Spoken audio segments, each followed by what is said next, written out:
Maintenant qu'on a installé OpenBSD, je vais me connecter dessus en tant que client et OpenBSD, je vais le configurer comme un serveur. J'ai une clé USB que je vais connecter à mon machine principale qui est Ubuntu. J'utilise la commande sudo fdisk-l. Je vais chercher c'est quoi le périphérique pour la clé USB qui est la partition parce qu'on va le monter sur notre système pour qu'on puisse justement copier un truc sur la clé USB. Alors, je vais faire sudo mdir /media /usb ou vous pourriez utiliser /tmp et ça sera notre mount point. Maintenant, on va faire la commande pour monter, sudo mount.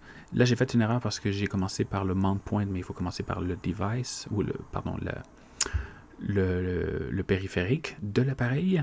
Donc, sudo /dev /sdc1, ça c'est très important. Et ensuite, le mount point média USB. Alors là, maintenant, je peux accéder à la clé USB. Je peux modifier, rajouter, faire tout ce que je veux à l'intérieur de la clé USB. Vous le voyez maintenant. Ça, c'est le contenu. Donc, maintenant, on va créer une paire de clés SSH. Parce que ce qu'on veut faire, c'est se connecter avec les serveurs avec des clés SSH. Et il faut que je donne ma clé publique au serveur. Donc, en premier temps, on va créer une paire. Et ensuite, je vais mettre la clé publique sur la clé USB, déconnecter la clé USB, et ensuite copier la clé publique dans le serveur une fois que j'aurai mis la clé USB sur le serveur. Alors, on va effectuer la commande ssh keygen. Moi, je mets toujours en commentaire, en description, c'est quoi le serveur et c'est quoi la machine que j'ai la clé, essentiellement privée.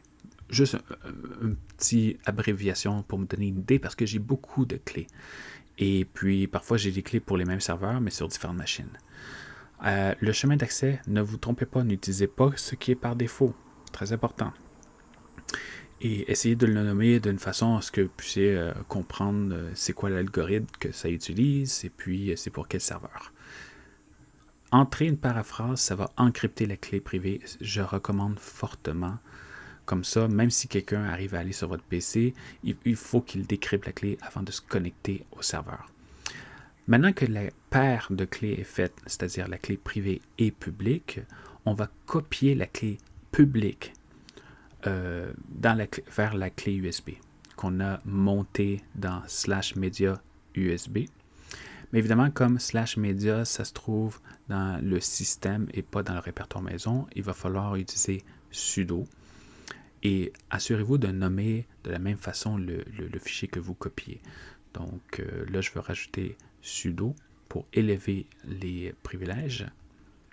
Voilà, là c'est fait et je vais démonter le mount point, c'est-à-dire le chemin /media USB pour qu'ensuite je puisse détacher ou éjecter ma clé USB. Et ce que je vais faire, c'est que je vais ouvrir mon serveur et je vais connecter ma clé USB et je vais lancer la commande doas dmesg pour trouver comment s'appelle l'appareil qui est la clé USB. Et on le voit ici que c'est SD1. Mais c'est important, vous devez rajouter un suffixe pour préciser c'est quoi le bloc que vous voulez monter. Donc, je commence par créer un dossier dans /tmp. Et puis là, je vais monter l'appareil doas mount. Et je ne sais pas pourquoi, la partition, c'est avec le suffixe i. Mais bon, peut-être quelqu'un le sait pourquoi dans OpenBSD. Et puis là, ça c'est le mount point /temp USB drive. Et là, maintenant, j'ai accès à la clé USB. Donc, là, je vais me diriger pour justement vous montrer que j'ai bel et bien accès et qu'on voit ici que j'ai la clé publique. Et là, ce qu'on va faire, c'est qu'on va copier le contenu de la clé publique. Bon, attendez. En premier, ce qu'on va faire, c'est qu'on va configurer le serveur SSH. Et là, c'est important, c'est pas SSH config, c'est SSH déconfig. On va vérifier certains paramètres. Par exemple, on ne veut pas qu'on se connecte avec le root. Je veux m'authentifier avec une clé publique. Je veux je ne veux pas me connecter avec un mot de passe. Assurez-vous de décommenter le dièse, vous l'enlevez, sinon c'est un commentaire.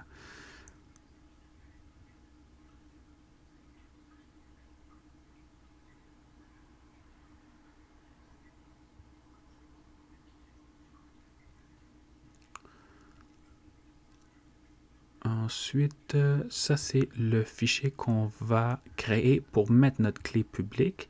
Je décommente aussi le port 22. C'est par défaut c'est 22, mais juste je le précise.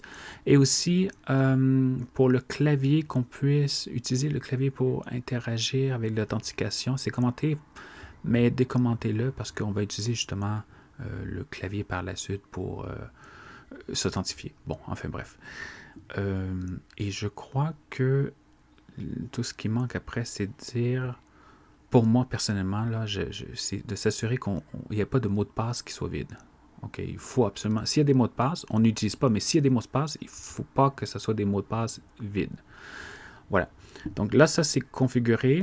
On peut lancer la commande doas rctl restart sshd. Mais de toute façon, on va le refaire par après parce qu'on va sûrement faire d'autres modifications. On n'a pas encore ajouté notre clé publique, donc il va falloir qu'on le refasse à nouveau. Alors, on va créer un dossier .ssh dans le répertoire maison et à l'intérieur, on va créer un fichier qui s'appelle authorize_keys et c'est à l'intérieur qu'on va mettre notre clé publique ou nos clés publiques. Alors, je vais effectuer une commande doas_cat la clé publique vers le fichier. Ça va le copier. Mais assurez-vous d'être dans le mount point pour la clé USB.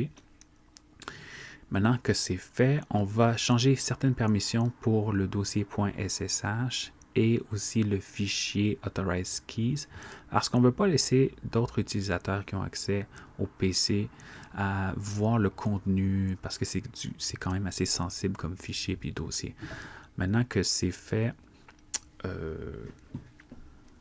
voyons. Oui, j'ai redémarré SSHD. Ça, c'était important.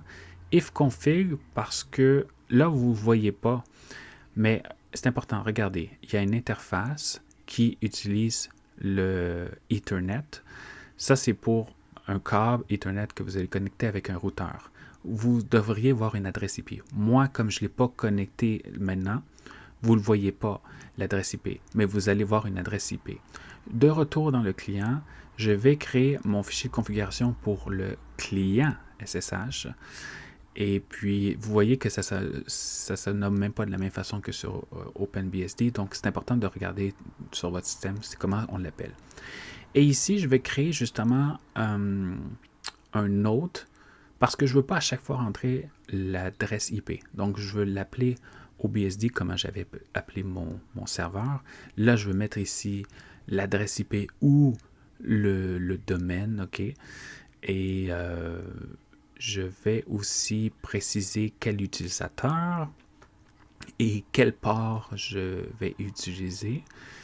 Et puis finalement, je vais préciser qu'est-ce que je vais utiliser comme clé SSH.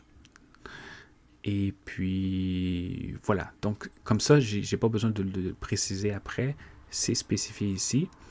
Mais il ne faut pas oublier que la clé, elle est encryptée. Donc quand je vais me connecter, ça va me demander de décrypter la clé avant qu'on puisse se connecter, ce que vous voyez en ce moment. Mais moi, comme j'ai rajouté la clé à un agent SSH, ça va me le demander une fois aux 15 minutes si je le fais très souvent. Je suis maintenant connecté à mon serveur.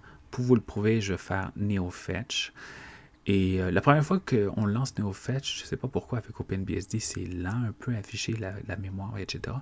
Mais voilà, ça c'est la machine. Et je vais lancer HTOP aussi. Voilà, ça prend pas beaucoup de mémoire. Mais de façon générale, c'est dans les 600, 700. Donc là, c'est en train de monter en mémoire. Là, mais voilà. J'espère que vous avez pris quelque chose. Abonnez-vous.